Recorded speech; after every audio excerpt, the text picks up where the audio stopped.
How you guys doing? Welcome, FACT members and anyone else that is interested in this.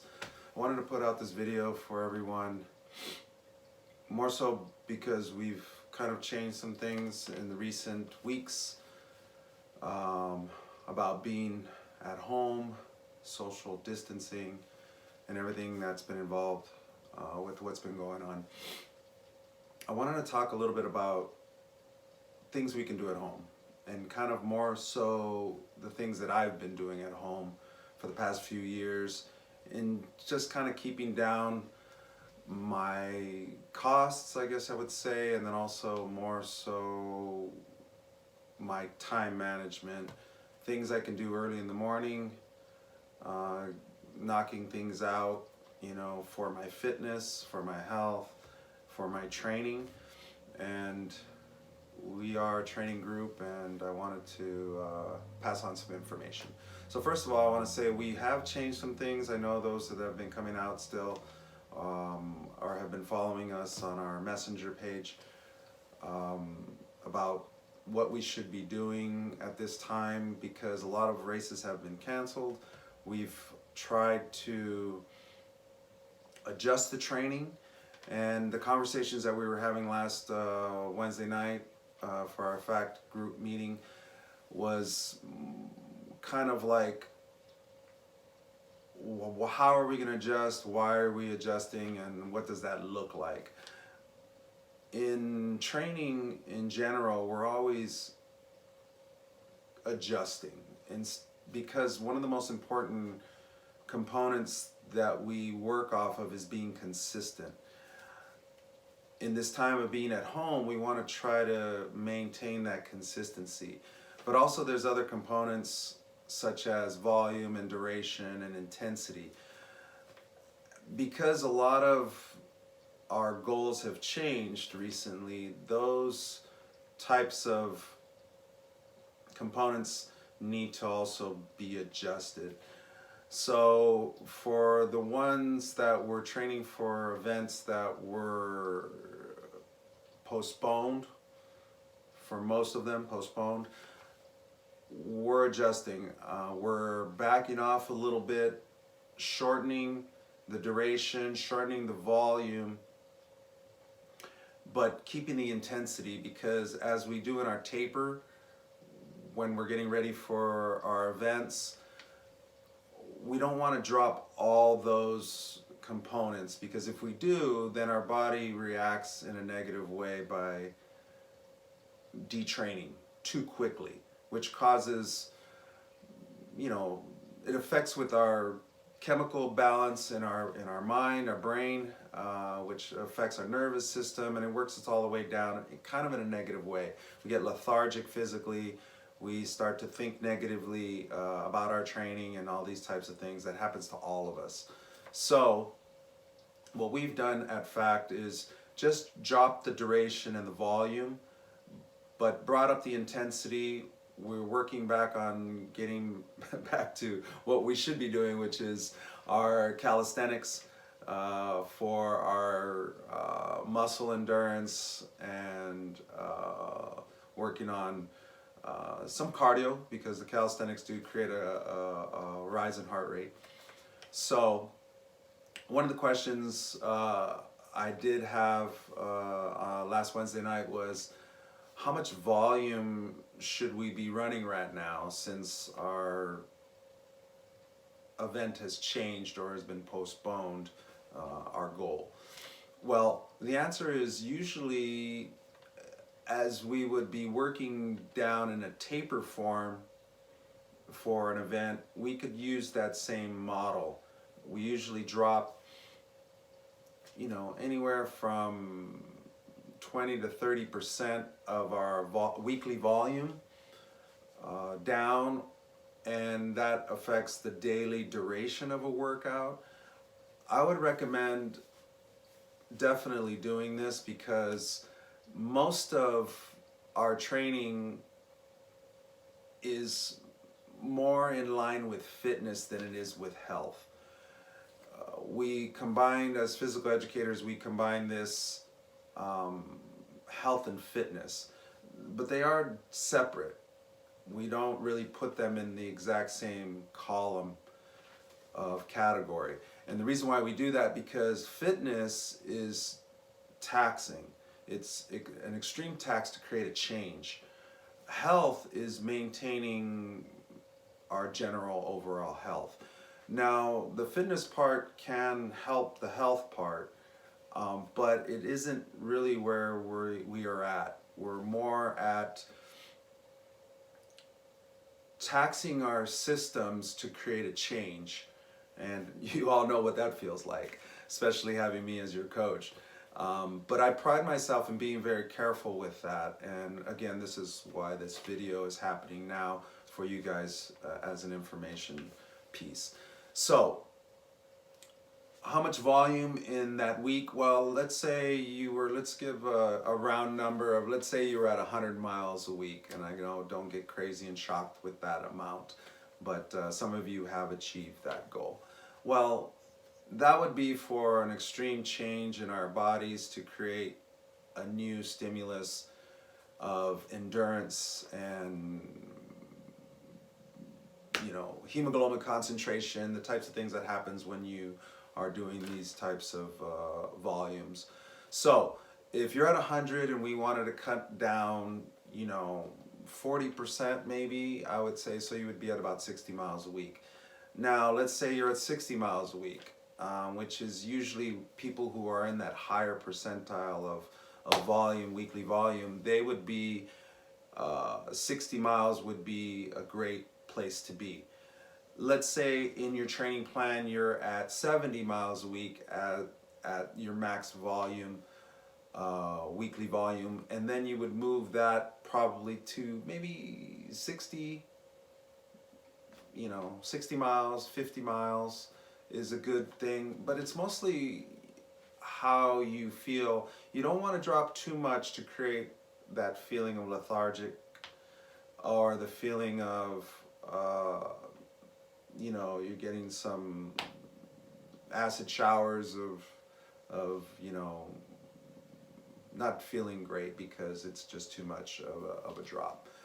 So that's one of the things that we can look at and what we can do in our training and what we've already implemented in our meetings. So one of the things I really wanted to talk about was flexibility. This is a great opportunity for endurance runners to work on flexibility.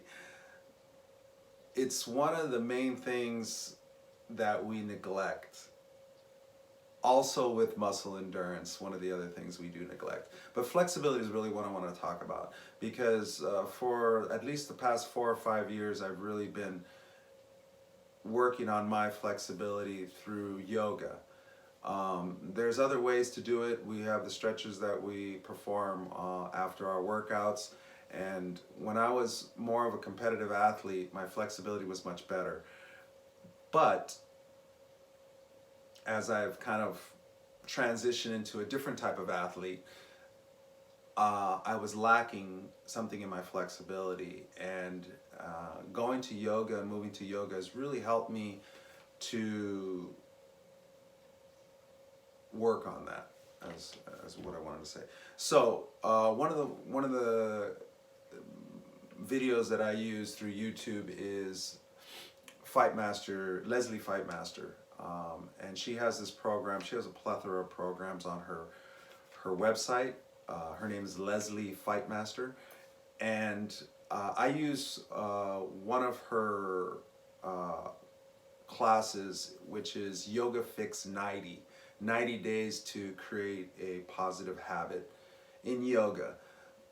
It's really helped me in my flexibility and feeling wonderful, and as an athlete it's been an extreme way of recovery, of creating better posture for myself and my movements when I'm practicing my my sport, and I know it will help you as well.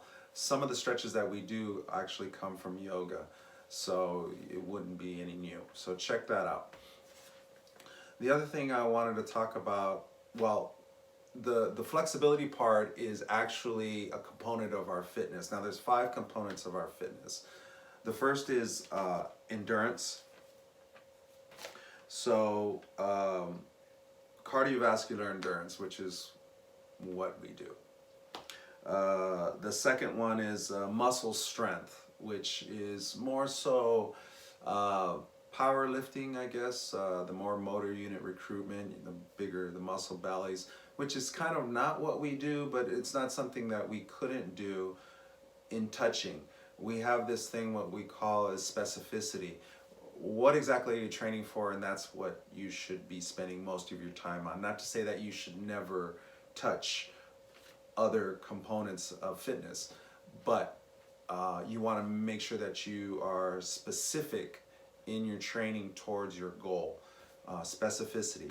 We have had, or I have had, plenty of members involved in our groups and my trainings over the years that I've gotten involved in CrossFit, many different types of things. You know, I'm a physical educator and I'm trained to teach muscle training in gyms and those types of things. So you always use that for my athletes. Of course, you know, we are an outdoor type of group, so we use calisthenics in place of that. So, but the muscle strength can be used, and I've used it before. There's a video on our page about showing me doing my 1 RM, bench press. But anyways, the next one is muscle endurance, which kind of goes more towards our specific sport, which were calisthenics, you know, the jump lunges, the jump to squats, the leapfrogs, those types of things really are beneficial to our form, our ability to keep contracting and staying in that form for long distances for our marathoners and everyone beyond that and below that. That's the third component. The fourth component, flexibility, which is very neglected, as we talked about earlier. And the last one is body composition, which is basically your fat mass to your fat-free mass ratio, basically everything, your weight and your composition minus the fat, and then with the fat and what that ratio is, which we don't really worry too much because our type is on the fitness part, which creates a change, which takes care of usually that component. So now the flexibility is Leslie Fightmaster Yoga, Yoga Fix 90. Check that out. It's wonderful. I pretty much do it average probably 4 or 5 times a week. I would love to do it 7 days a week, but I'm working that in. Usually the videos are no longer than 39 minutes, and that's including introduction and the talking a little bit after. So very doable. The next one I wanted to talk to you about is the muscle endurance, which is, I want you to check out Chris Herod, C-H-R-I-S, Chris, and then Heria, Heria, I really love his videos. He has a great setup of calisthenics. We talked a little bit about that last Wednesday night. I've been working on his videos for my handstands. Lot of great work there, something that you can do at home now. Those are the two that I really wanted you to check out and really work on these things. Now that our volume has dropped, we can add this in. We have more time. We're not spending as much time outside in our groups. We've worked on the social distancing by having staggered start times for people that are working at home. They want to start earlier. And then the people that are still working at their regular location outside the home to still come at the same time that we meet, which is the 6:30 original start time. Thanks for listening. That's really what I only wanted to say. Again, let's keep training. Let's keep our goals in mind, because as this passes over, we want to be ready to hit the ground running, no pun intended, or shall I say maybe pun intended. Yeah, so that's what we're looking at. So FACT members, let's keep moving forward and keep on our goals, and you know how to contact me. All right, take care.